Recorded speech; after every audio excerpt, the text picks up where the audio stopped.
అభ్యాసే తెలుగుకు స్వాగతం సుస్వాగతం. నేను మీ పెద్దింటి రామకృష్ణ చక్రవర్తి.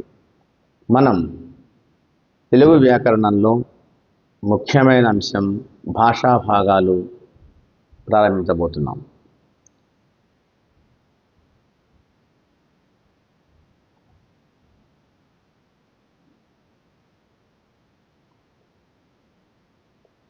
భాషా భాగాలు తెలుగు వ్యాకరణంలో ఈ భాషా భాగాలు అనేవి మనకు చాలా ముఖ్యమైనవి. ఇందులో భాషకు సంబంధించిన భాగాలు, భాషా భాగాలు అంటే భాషకు సంబంధించిన భాగాల గురించి మనం తెలుసుకోబోతున్నాం. ఈ భాషా భాగాలు 5 రకాలు. 1 నామవాచకం,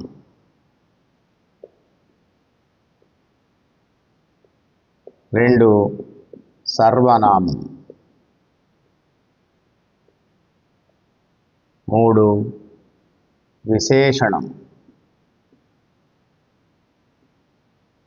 4 అవ్యయం, 5 క్రియ. నామవాచకం భాషా భాగాల్లో మొత్తం 5 రకాలు. 1 నామవాచకం, 2 సర్వనామం, 3 విశేషణం, 4 అవ్యయం, 5 క్రియ. ఈ నామవాచకం అనేది ఒక పేరుని లేదా ఒక నామాన్ని సూచిస్తుంది. అంటే ఇది పేర్లకు సంబంధించినటువంటి వాచకం. ఉదాహరణకి రాముడు, కృష్ణుడు, రంగడు,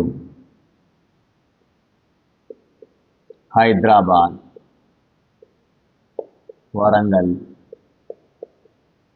ఇలా అన్నమాట. వీటిని నామవాచకాలు అంటారు. అంటే పేరుకు సంబంధించినటువంటి వాచకాలు. ఇక సర్వనామం అంటే నామవాచకానికి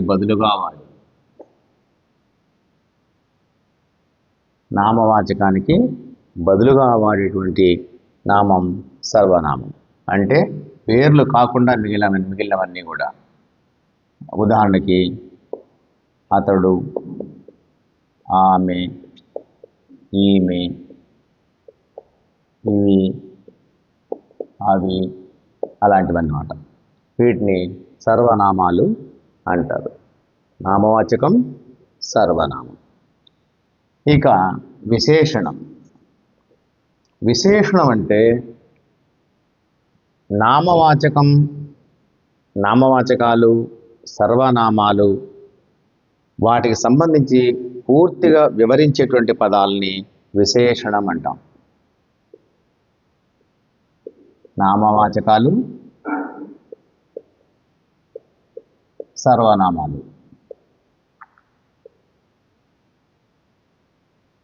వీటిని వివరించే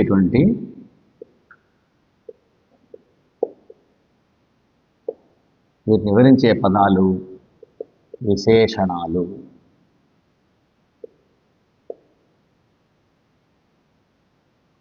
వివరించే పదాలు అనొచ్చు, విశ్లేషించే పదాలని కూడా అనొచ్చు.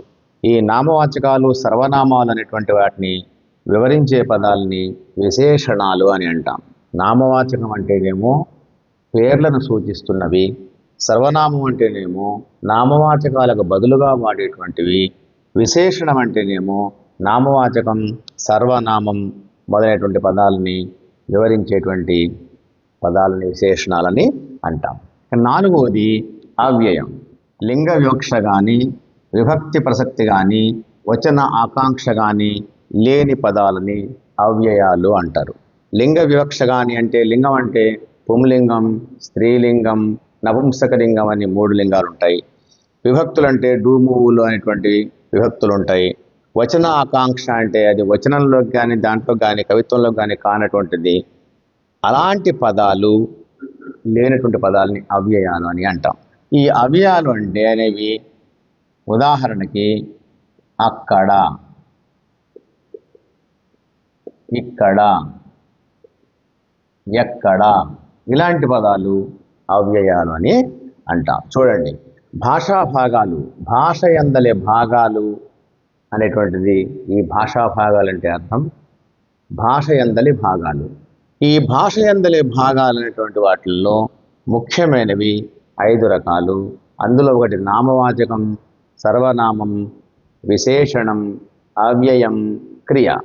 నామవాచకాలు పేర్లను సూచిస్తున్నవి, సర్వనామాలు నామవాచకానికి బదులుగా వాడబడేటువంటివి, విశేషణం అంటే నామవాచకాల్ని సర్వనామాల్ని వివరించేటువంటి పదాలని విశేషణాలు అంటారు. అవ్యయం అంటే లింగ వివక్ష కానీ, విభక్తి ప్రసక్తి కానీ, వచన ఆకాంక్ష కానీ లేనటువంటి పదాలని అవ్యయాలని అంటారు. ఇక క్రియ, ఈ క్రియ అంటే పని, మనం చేస్తున్నటువంటి పనిని క్రియ అంటారు. ఈ క్రియల్లో కూడా సమాపక క్రియ, అసమాపక క్రియ అనేటువంటివి కూడా ఉన్నాయి. ఇంతవరకు మనం ఏమేమి ఉన్నాయి రకాలని మనం తెలుసుకున్నాం. తర్వాతి తరగతిలో మనం ఒక్కొక్క భాగాన్ని వివరించి చూద్దాం.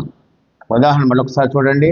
భాషా భాగాలు 5: 1 నామవాచకం, 2 సర్వనామం, 3 విశేషణం, 4 అవ్యయం, 5 క్రియ. నామవాచకాలు, సర్వనామం, విశేషణం, ఇది ఒక్కొక్క దాని గురించి మనం నెమ్మదిగా అర్థమయ్యేలా విశదంగా తెలుసుకుందాం. తర్వాత తరగతిలో మళ్ళీ కలుసుకుందాం. తెలుగు భాషను ప్రేమిద్దాం, తెలుగు భాషను కీర్తిద్దాం. ధన్యవాదాలు.